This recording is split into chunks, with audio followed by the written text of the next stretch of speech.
Welcome back to the channel. Thanks for watching. I've got the stock sanded down with 220 and 320 grit sandpaper.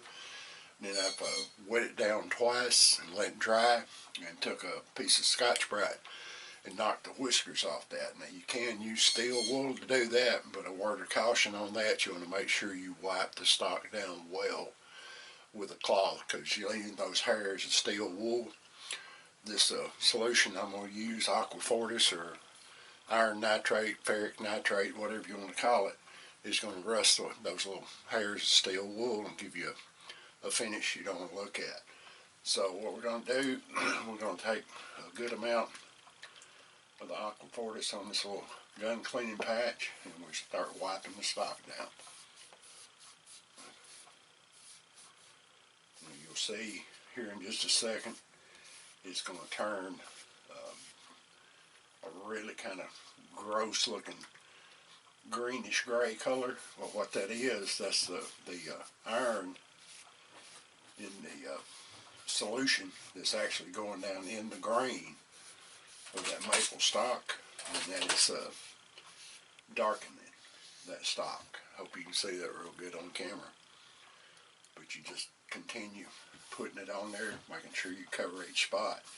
Now, another word of caution to you: don't put this in your barrel channel or your lock inlet, because that could react with the metal parts on that. I'm not going to go in any of the inlets at all, except the ramrod channel. I'm not going to go in the trigger guard, the side plate, any of that stuff. I may put a little finish in there just to seal that section of it off, but I'm not going to go in that. So you can see now, if I hold it up a little closer to the camera, you can see it's kind of turning a green color. So what you'll do is you'll get that on there real good, you'll let it dry, and you'll come back with a heat gun and apply heat to that, which will dry that solution up in it, and it should start turning a kind of an orange red color in the background.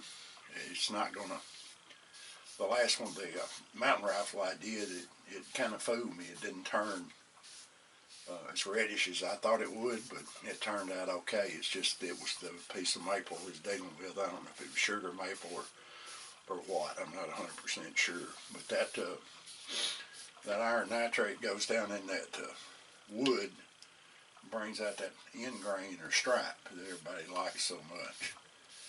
So that's the process, and I'll probably do another video and show you applying the heat to it and changing the color of that stock. So, okay, we got the Aqua Fortis on the whole stock, and we've let it dry for about 20-30 minutes. And so we're going to start the process of putting the heat to it and blushing it out, as they call it. I might mention that back in the day, they used, we take a piece of iron, put it in the fire in the forge and get it hot and hold it close to it, and we turn it that way. Of course, I don't have that kind of setup, so we're going to do it this way.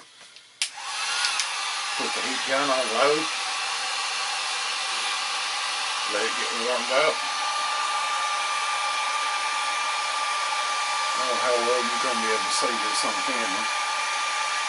We'll hold that close to that stock, and I can see it in the background starting to turn just a little bit of a, in this case it's kind of just a little bit, there it goes, going to an orangey red color. Now what you want to do is not get too close, and especially on the corners, edges, and thin spots like around your block mortars and stuff like that. You want to be careful not to